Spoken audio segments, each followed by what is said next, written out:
ইব্রাহিম আলাইহিস সালাতু ওয়াস সালামকে জাতির পিতা বলা হয় কেন?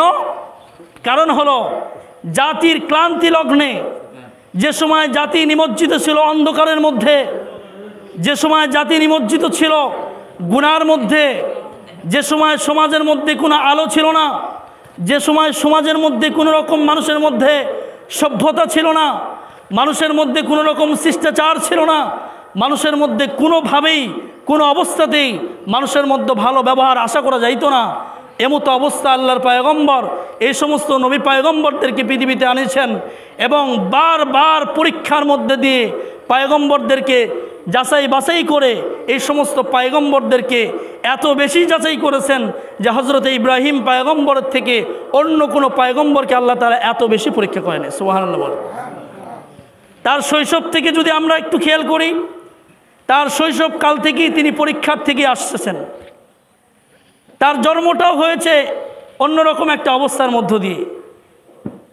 যে সময় নমরুদ পুরা রাষ্ট্রকে একেবারে মুঠার মধ্যে নিয়ে একেবারে সন্তান ভূমিষ্ঠ হওয়াকে বন্ধ করে দিলেন, কোনো সন্তান ভূমিষ্ঠ হতে পারবে না, এমতো অবস্থার মধ্য দিয়েও মহান রব যদি চান তাহলে সব সম্ভব হয় কি হয় না বলেন।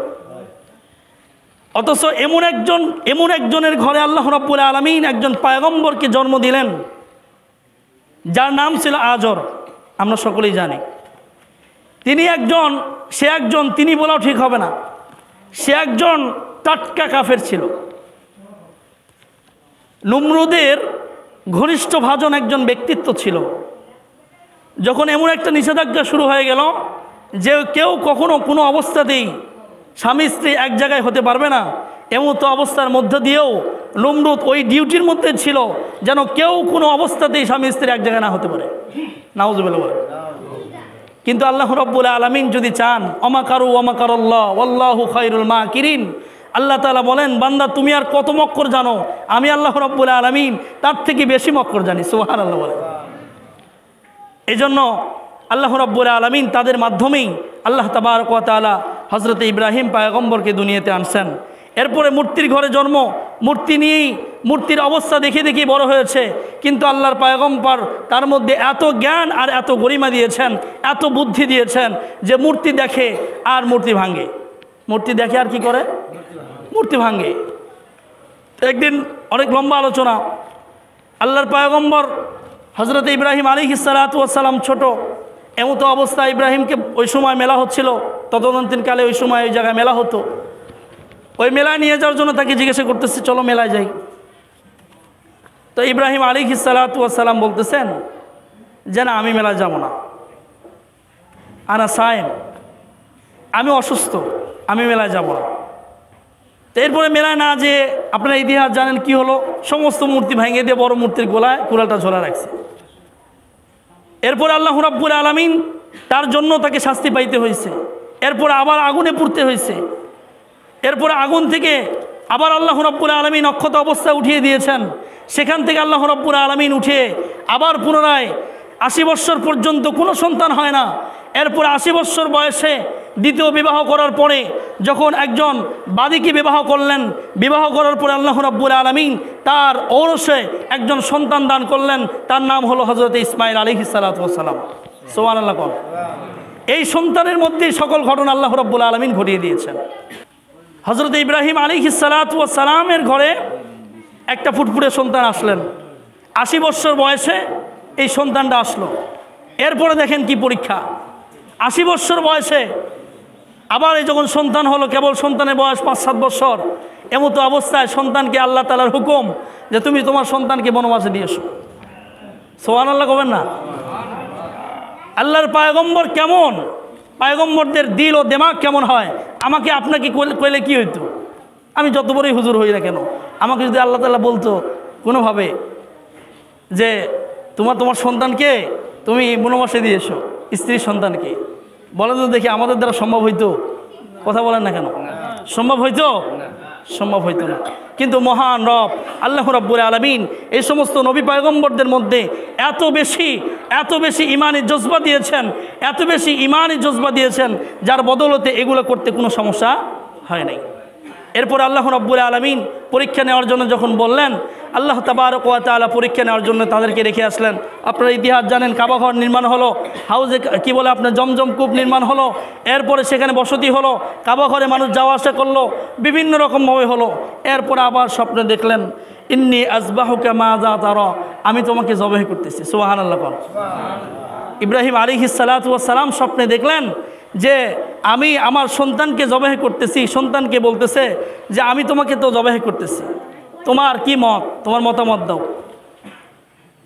তো এখন ইব্রাহিম আলাইহিস সালাতু ওয়াস সালামের নবীর সন্তান, সেও যেহেতু নবী, তো বলতেছে যে বাবা, যেহেতু তুমি স্বপ্ন দেখেছো, সুতরাং স্বপ্ন দেখার কারণে এই স্বপ্ন মিথ্যা হতে পারে না, এই স্বপ্ন সত্য, সুতরাং আমি প্রস্তুত আছি, ইনশাআল্লাহ তুমি আমাকে জবাই করার জন্য প্রস্তুত হয়ে যাও। সুবহানাল্লাহ।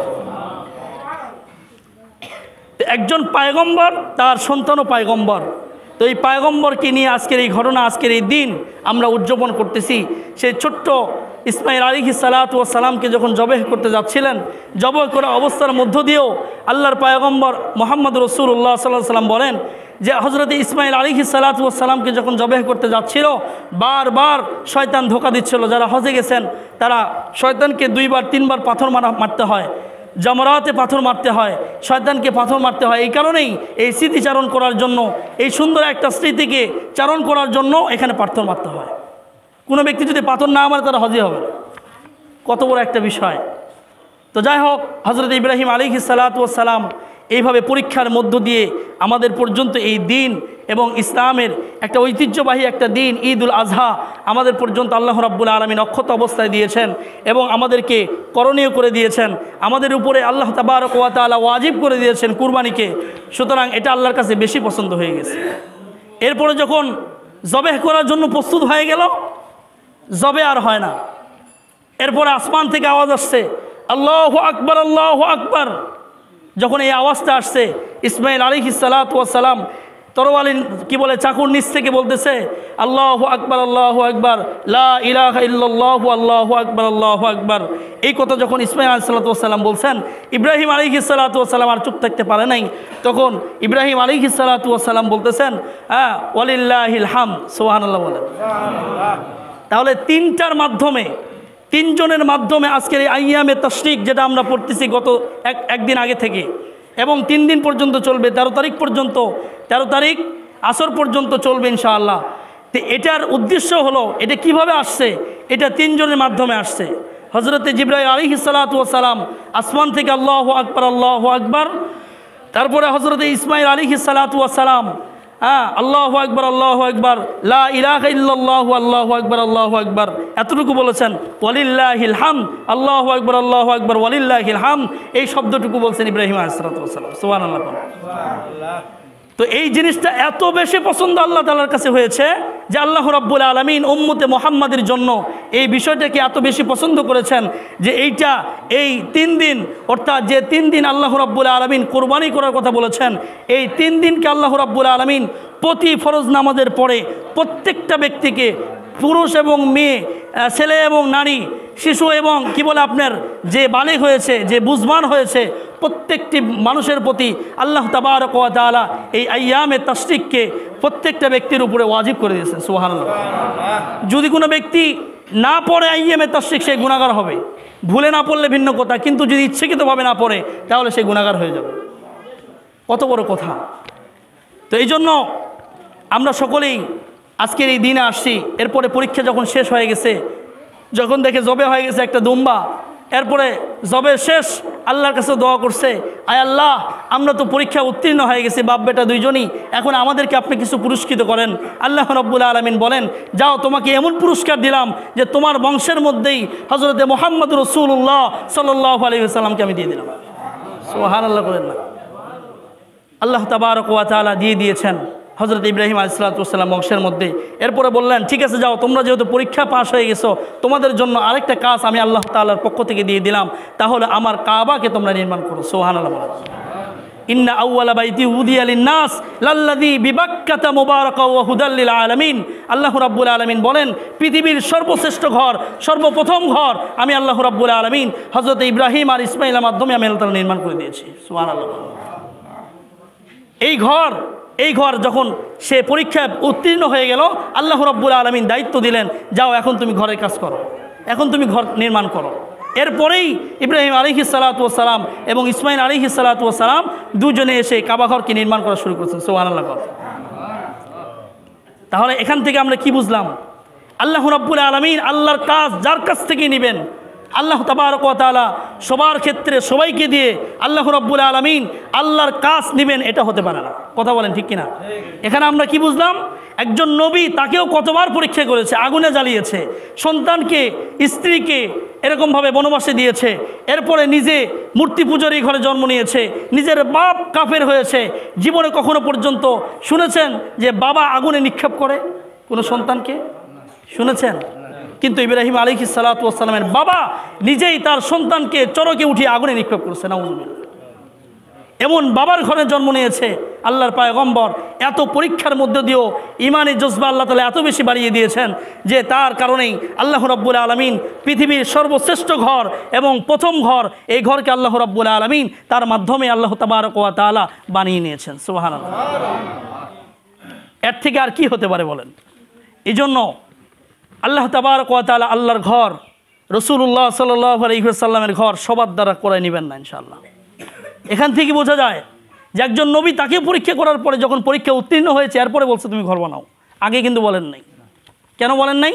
যে আগে হয়তো তুমি পরীক্ষা উত্তীর্ণ হবে কিনা, তোমার ইমানি জজবা কতটুকু আছে, তুমি আমার ঘর বানানোর মতো মর্যাদা রাখো কিনা, যোগ্য হইছো কিনা, এটা আগে যাচাই করেছি। তারপরে যাচাই বাছাই করার পরে পর্যায়ক্রমে আল্লাহর পয়গম্বর মুহাম্মদ রাসূলুল্লাহ সাল্লাল্লাহু আলাইহি ওয়াসাল্লাম বলেন যে এরপরে ইব্রাহিম আলাইহিস সালাতু ওয়াস সালাম এবং ইসমাইল আলাইহিস সালাতু ওয়াস সালামকে দুজনকেই এই ঘর বানানোর জন্য আল্লাহ তাআলা পাঠিয়ে দিয়েছেন। সুবহানাল্লাহ।